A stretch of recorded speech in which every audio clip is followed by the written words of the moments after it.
Hello friends, आज की movie का नाम है ग्रीन नाइट यानी कि हरा योद्धा। दोस्तों, ये कहानी है केविन की, जो शराबी, अय्याश और एक कमजोर आदमी है, लेकिन एक खेल में दिए हुए शर्त के बाद उसकी जिंदगी बदल जाती है और वो एक महान योद्धा बन जाता है। तो चलिए दोस्तों, मूवी स्टार्ट करते हैं। मूवी स्टार्ट करने से पहले मैं आपसे रिक्वेस्ट करूंगा कि ऐसी फैंटेसी वाली मूवी की एक्सप्लेनेशन आप सुनना चाहते हैं तो प्लीज मेरा चैनल शेयर, सब्सक्राइब और लाइक जरूर करें। मूवी की स्टार्टिंग होती है और उसमें किंग गेविन एक अकेले हॉल में बैठा हुआ दिखाई देता है। उसके सर पे क्राउन भी है। तभी उसमें एक आग लगती है और वो पूरा का पूरा जल जाता है और इसी बीच बैकग्राउंड में हमें इस स्टोरी का नरेशन सुनाया जाता है। केविन की यहाँ पे आंख खुलती है और केविन एक वैश्यालय में होता है जहाँ वो एक लड़की एसेल से प्यार भी करता है। केविन वहाँ से निकलता और अपने घर पहुँचता है। घर में उसकी मॉम फ्रे उसको देख के बहुत परेशान होती है। वो उसको नहलाती है और अच्छे कपड़े पहनाती है और उससे बोलती है कि आज क्रिसमस की नाइट है, तुम्हें अपने मामा किंग ऑथर के पास जाना होगा आज वहाँ पे डिनर की पार्टी में। केविन वहाँ पहुँचता और देखता है कि किंग के सामने बड़े बड़े योद्धा बैठे हुए होते हैं और केविन भी वहाँ पे जाके बैठ जाता है। तभी किंग केविन को देखते हैं और उसे पास में बुलाते हैं और उसे अपने बगल में बैठने के लिए बोलते हैं। दोस्तों, राजा के बगल में बैठना एक बहुत बड़ा सम्मान है जो एक बहुत बड़े योद्धा को मिलना चाहिए। रानी बोलती है कि तुम अपने सामने देख रहे हो। केविन बोलता हाँ, यहाँ पे बहुत सारे योद्धा हैं। रानी बोलती है इसीलिए हमने तुम्हें बगल में बैठाया है कि तुम उनके बीच में शर्मिंदा ना हो। ये बात शायद केविन को बहुत खराब लगे। दूसरी तरफ हमें फ्रे दिखाई देती है, केविन की माँ, जो एक टावर में जा रही होती है और वहाँ पे कुछ काला जादू परफॉर्म कर रही होती है। जादू करने के लिए आंखों में पट्टी बांधती है और एक चिट्ठी लिखती है और वो चिट्ठी जैसे ही जादू के रोशनी में डालती है वो चिट्ठी जल जाती है और चिट्ठी के जलते ही हमें दिखाई देता है कि किंग के सामने ग्रीन नाइट नाम का एक योद्धा राजा के सामने होता है। वो हॉल के अंदर घोड़े में बैठा पहुंचता है। उसके हाथ में एक हरी तलवार है और योद्धा का पूरा शरीर हरा है। नाइट को देख के राजा अपने मंत्रियों से इशारे में बोलते हैं कि ये कौन है। इन मंत्री अब जादू करके पता लगाने की कोशिश करता है लेकिन कुछ भी पता लगा नहीं पाता है। राजा यहाँ पे ग्रीन योद्धा को अपने पास बुलाते हैं और यहाँ पे वो एक खत देता है। ये चिट्ठी वही चिट्ठी थी जो फ्रे ने जादू करने के टाइम पे चलाई थी। राजा ने वो चिट्ठी ली और पढ़ना स्टार्ट करने वाला था, तभी रानी ने वो चिट्ठी अपने हाथ में ले ली और रानी ने जैसे ही वो चिट्ठी खोली, रानी के अंदर एक आत्मा आ जाती है और उसकी आवाज भारी हो जाती है जैसे कि वो खुद ग्रीन नाइट हो। वो बोलती है कि यहाँ सभा में जितने लोग हैं उनमें से कोई भी उससे लड़ना होगा और उसे हराना होगा और हराने के लिए उस योद्धा को पहला चांस ग्रीन नाइट दे और उसकी कुल्हाड़ी उसे जीत ले और वो कुल्हाड़ी उसे वापस करने के लिए 1 साल बाद उसी क्रिसमस की दिन आना पड़ेगा। इस फाइट का दूसरा हिस्सा ग्रीन चैपल में होगा जहाँ पे ग्रीन नाइट रहता है। यहाँ कोई भी हिम्मत नहीं कर पा रहा होता है। गेविन किंग के से रिक्वेस्ट करता है कि मैं उससे लड़ना चाहता हूँ। गेविन को देख के सब परेशान थे कि जब इतने बड़े बड़े योद्धाओं की हिम्मत नहीं हो रही तो गेविन यहाँ पे क्या करेगा। गेविन को यहाँ लग रहा था कि वो अपने आप को प्रूव कर सकता है और उसने इस मौके का पूरा फायदा उठाया और ऐसा ही होता है। गेविन ने सोचा था कि उसे फर्स्ट ब्लो करना है और वो ग्रीन नाइट को मार देगा और जीत जाएगा। कुछ ऐसा ही होता है। हरा योद्धा आता है और केविन के सामने बैठ जाता है और उसे अपना वार करने के लिए बोलता है।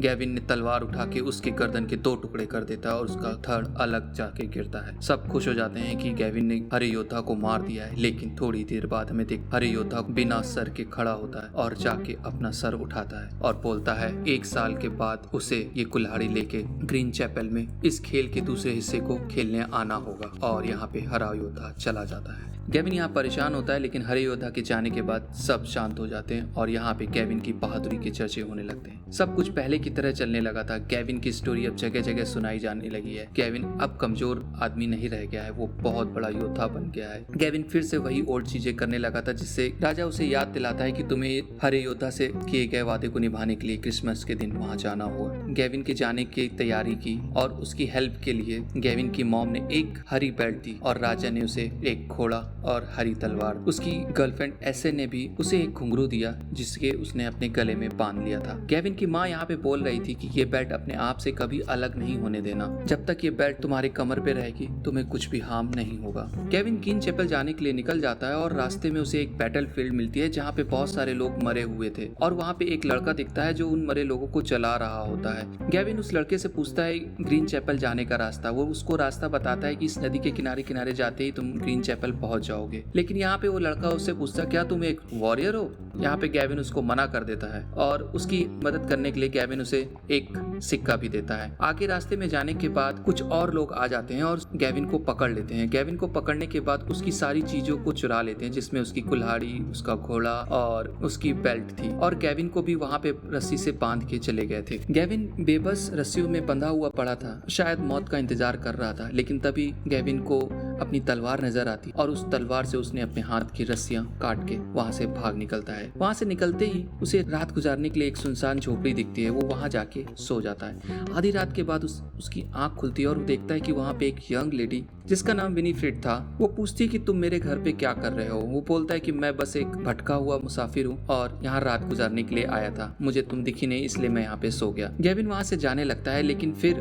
विनीफ्रेड बोलती है कि तुम्हें मेरी मदद करनी चाहिए और उस मदद के लिए वो सामने के रिवर में अपना सर लाने के लिए बोलती है। गैविन यहाँ पे बोलता है कि तुम्हारा सर तो तुम्हारे कंधे पे है। विनीफ्रेड बोलती है कि ये बस दिख रहा है, लेकिन असली सर मेरा पानी के अंदर है। गैविन यहाँ पे पूछता है कि क्या तुम आत्मा हो। वो बोलती है कि आत्मा नहीं होती। तो यहाँ पे गैविन कुछ सोचे बिना उसकी हेल्प करने के लिए उस नदी के अंदर जाता है और वहां से एक खोपड़ी का कंकाल लेके आता है। जैसे वो पानी के बाहर निकलता है, विनीफ्रेड वहां पे नहीं थी और वो घर के अंदर जाता है। वो देखता है कि जिस बेड पे वो सोया हुआ था उसी बेड पे एक कंकाल पड़ा हुआ है जिसका सर नहीं है। यहाँ पे गैविन खोपड़ी देखता है तो वो खोपड़ी की जगह विनीफ्रेड का सर था। वो उठा के उस सर को बेड में रख देता है। थोड़ी देर के बाद वहाँ पे रोशनी हो जाती है और सुबह हो चुका था और गैविन देखता है कि उसकी कुल्हाड़ी वहाँ उसे दिखती है, यानी कि गैविन का ये एक टेस्ट था जिसमें गैविन पास हो चुका था। अभी तक हमें ये पता चल चुका था कि उसकी मॉम ब्लैक मैजिक से गैविन को इतना परेशान कर रही है, लेकिन क्यों कर रहे हैं ये हमें पता नहीं है। आगे चलकर गैविन को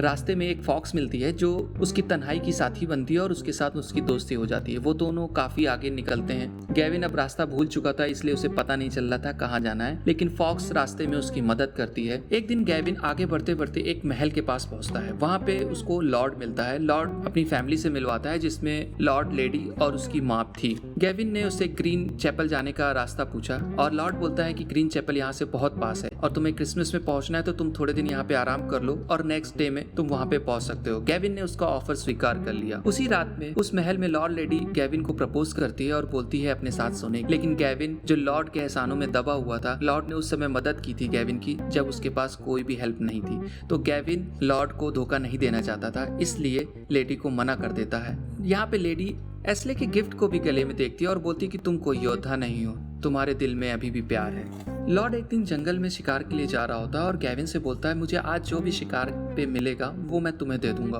और तुम्हें इस महल में जो भी मिलेगा वो तुम मुझे दे देना। गैविन बोलता है कि यहाँ पे सारा कुछ आपका ही है, मैं कैसे दे सकता हूँ। लॉर्ड बोलता है ये एक बहुत ही मिस्टीरियस महल है, यहाँ पे हर रोज कुछ ना कुछ अलग होता है, शायद तुम्हें कुछ मिल जाए। यहाँ ग्रीन नाइट के बारे में भी बात होती है जिससे उसके अच्छे साइड के बारे में पता चलता है। उसी रात महल में जो बूढ़ी लेडी थी उसकी आंखों पे पट्टी बंधी हुई थी, जैसे कि उसकी मॉम की आंखों में भी बांधी थी उस काला जादू करने के टाइम पे। वो गैविन के पास में आती है और उसको ब्लेस करती है। गैविन यहाँ पे थोड़ा सा डर जाता है कि वो क्या कर रही है, उसे कुछ समझ में नहीं आता। महल के अंदर गैविन बहुत सारी पेंटिंग बुक्स देखता है जिसमें स्टोरी जो लिखी हुई थी वो कुछ गैविन से मिल रही थी, लेकिन वो कुछ समझ नहीं पाता है। गैविन सो जाता है और उसके बाद जैसे ही आंख खोलता है उसे ऐसे अपने सामने दिखती है। उसके हाथ में ग्रीन बेल्ट थी जो जर्नी के स्टार्ट में चोरी हो गई थी। वो बोलती है कि ये ग्रीन बेल्ट मैंने बनाई है। दोस्तों यहाँ पे उसको ग्रीन बेल्ट भी मिल चुकी थी। गैविन ग्रीन एक्स और ग्रीन बेल्ट को लेके महल से निकल जाता है क्योंकि महल में बहुत सारी अजीब चीजें हो रही थी जो वो बर्दाश्त नहीं कर सकता था। लेकिन जाते जाते रास्ते में उसे लॉर्ड मिलता है और अपने प्रॉमिस के हिसाब से उसने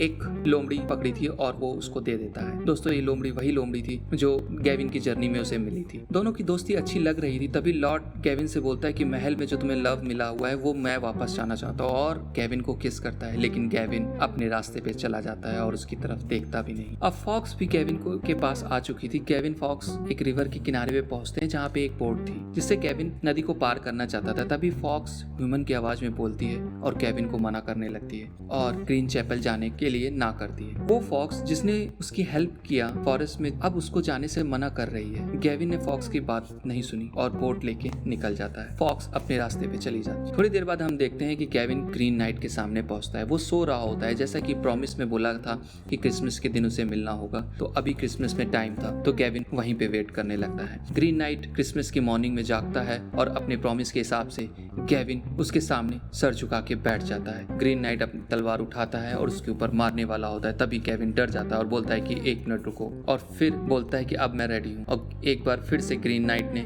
मारने के लिए अपनी कुल्हाड़ी उठाई, लेकिन गेविन फिर से वहां से हट जाता है और बोलता है कि एक बार फिर से कि अब मैं तैयार हूँ। इस बार वो फील करता है कि टाइम बहुत तेजी से चल रहा है और वो भागकर अपने सिटी में पहुंच जाता है। वहां उसका बहुत नाम होता है, वो उसको सब लोग योद्धा समझ रहे होते हैं और वो वहां का राजा बन जाता है। उसके मामा मामी भी मर चुके हैं और वो अब वहां का राजा है। यहाँ वो देखता है कि वो ग्रीन बेड अभी तक उसकी कमर में है जो उसकी माँ ने दिया था। ऐसे को भी अब एक बेटी होती है, लेकिन उसके प्रोस्टिट्यूट होने की वजह से वो उससे शादी नहीं करता है और उसे घर से निकाल देता है। उसका बेटा भी जल्दी बड़ा हो चुका है और एक लड़ाई में मारा जाता है। टाइम इतनी जल्दी बीत रहा था कि सालों गुजर चुके और वो अब एक अच्छा राजा नहीं है। उसको महल में बंदी बना लिया जाता है और गेविन जैसे ही अपनी बेल्ट निकालता है उसका सर धड़ से अलग हो जाता है। गेविन की आंख खुलती है और वो देखता है कि वो ग्रीन नाइट के सामने झुका हुआ है। गेविन ने तुरंत अपनी बेल्ट निकाली और अलग रख दी। यहाँ गेविन बोलता है कि अब मैं पूरी तरह से श्योर हूँ, अब तुम अपना वार कर सकते हो। ग्रीन नाइट ये देख के बहुत खुश होता है और उसको मारता नहीं है। दोस्तों,